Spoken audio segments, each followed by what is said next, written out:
If you see this S, you know most likely what that means. Yes, today we're talking about the truth about Sideshow.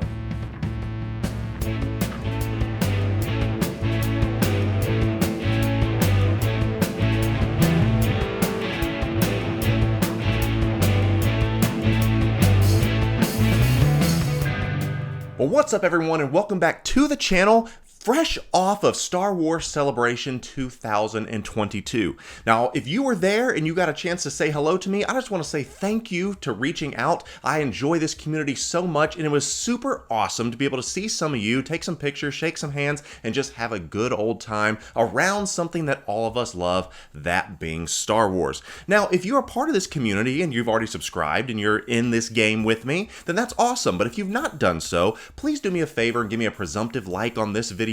Go ahead and subscribe to this video and to this channel. I would certainly appreciate it. We are on a quest to continue to build that subscriber base, and if you've not done so, I would certainly appreciate it. But it was at Star Wars Celebration when I had the idea for this video as I was walking around the Sideshow booth. Now, with that being said, Sideshow Collectibles had a booth set up at Star Wars Celebration, and while we were on the exhibit floor, I noticed that there were tons and tons of retailers selling Sideshow Star Wars pieces. Now, you may stop me right here and you say, okay, what exactly are we talking about? Because I want to try to clear up a little bit of an idea of Star Wars Sideshow versus Hot Toys Sideshow. Is there a difference? Is there a way that you can kind of figure out what there is out there to make sure that you are buying and paying the right amount for the figures that you're trying to possess?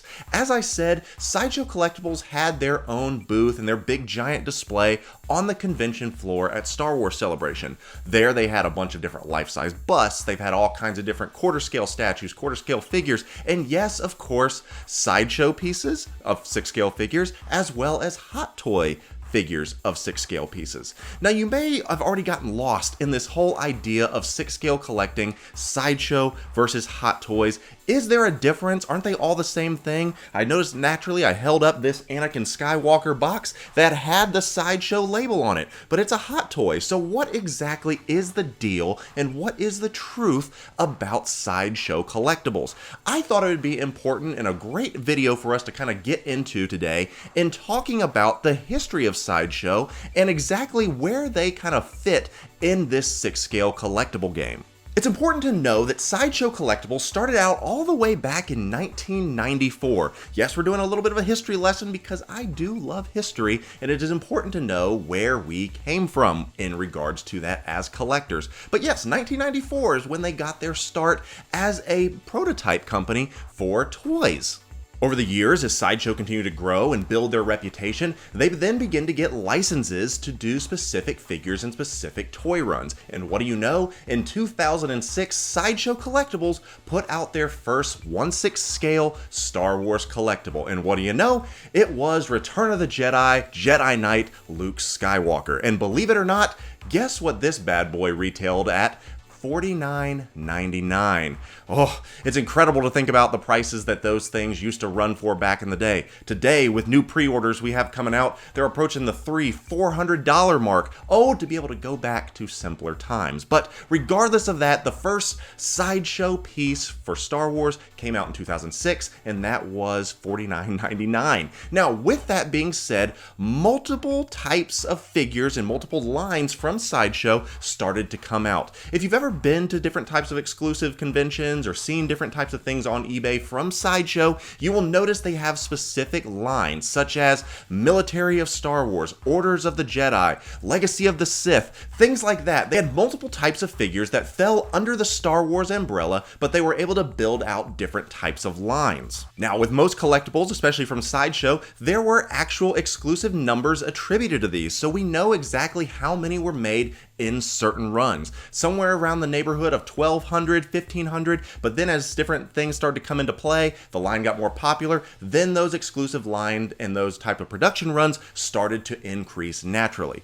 But then with everything, it started to taper off once Hot Toys started to get the license, and we'll talk about that in just a second. Now, you may be on eBay trolling around, you may be at some type of convention, and you happen to see some of these Sideshow pieces going for insane amounts of money. Now, the question is, are they worth it? And that is a question that you have to ask yourself, but we have to understand where that pricing structure comes from. Now, some of the most expensive items from those original lines from Sideshow are naturally the clones. Now, originally, there weren't any Hot Toys clones, so the value of those and the desirability for them went through the roof. Not to mention, a lot of those figures weren't highly produced, and there's very low production numbers on them, specifically Echo and Fives. You may see some of them running well over $1,000, and people are paying them because there is a huge desirability to have those figures. Now, you have to ask yourself, does that make sense,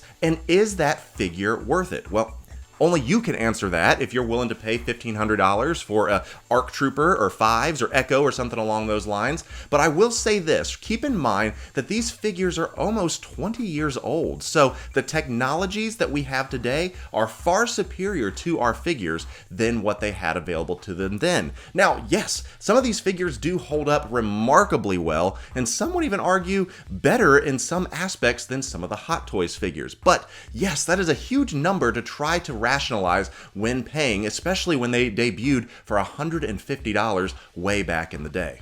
Now let's talk about some of the negatives about some of these Sideshow pieces from way back in the day when they first started getting their licenses together and before Hot Toys jumped into the mix. You'll notice some really unique figures, such as the Gamorrean Guard. You'll notice Bib Fortuna. You'll notice a lot of people from Attack of the Clones, some Jedi, things that you may possibly never see offered from Hot Toys. And I think that is the reason that these prices continue to soar, mainly because Hot Toys has gotten themselves into a little bit of a rut when it comes to releasing figures and only releasing popular figures that they know will sell. Most likely you will never get an Aayla Secura. More than likely you will probably never get the Empire Strikes Back Bounty Hunters. Certainly by now we would have had something, right? And that's why they're so highly desirable on the secondary market. Now, as I said, these are older figures, but the aliens and the clones specifically do hold up rather well because it's simply tailoring and it's simply an alien head sculpt. You don't have to worry about the likenesses. Now, as I've shown you some of the other pictures from some of the old Sideshow pieces, the head sculpts certainly have a lot to be desired. As I said, this is about 20 years old for some of these figures, and at the time, these are pretty good. If you look back at the 1977 Star Wars figures to the Black Series today, multiple jumps in quality have been made, and that's the way it naturally is in the 6 scale world as well. But I will say, with Sideshow Collectibles, the Star Wars pieces, the aliens and the troopers are much better bang for your buck if you're deciding to pay a steep price than the actual figures because of those head sculpts and because you can get a lot more lifelikeliness out of an alien head or a trooper. So you may be asking, is Sideshow still making these things? Are they still out there? Well, yeah, they are. If you remember, there are some new Clone Wars animated figures that are debuting and coming out soon. They still make and sell a bunch of their Star Wars pieces on the Sideshow website. Now, I will say there has been plenty of people that have gone to Sideshow.com, grabbed a Hot Toy because they thought that's what it was, because it was a 6 scale figure and it was Luke Skywalker, he was available, but those were Sideshow pieces. And I want to make sure that everyone knows that you need to be careful when selecting from the Sideshow website that it actually says Hot Toys as opposed to Sideshow Collectibles. Make sure that you're actually buying the right figure and you don't get it home and realize, wow, this is not what I thought it was going to be, and be disappointed with that. Do a little bit of research on the page and make sure that you're buying the right thing. Just because it's on Sideshow's website does not make it a Hot Toy. But let's talk about Hot Toys. Would you believe that back in 2011, the very first Star Wars Hot Toys was an actual partnership with Sideshow? Yes, that was the DX07 Bespin Luke Skywalker. And if you look at the official press release of that, it said Sideshow Collectibles and Hot Toys presents the Bespin exclusive DX07 collectible 6 scale figure. It would then be 3 years in 2014 when Star Wars officially became a Hot Toys property. And what do you know? The very first Star Wars figures that rolled off the production line under the Movie Masterpiece Series 261 and 262 is none other than Han Solo and Chewbacca the Wookiee. And yes, it was eventually released as a 2-pack. And ever since then, we have had a continually rolling out of different types of figures from Hot Toys, as well as Sideshow to this day. So let's wrap all this up and bring this home and ask a couple questions about whether or not you need to consider the old Sideshow pieces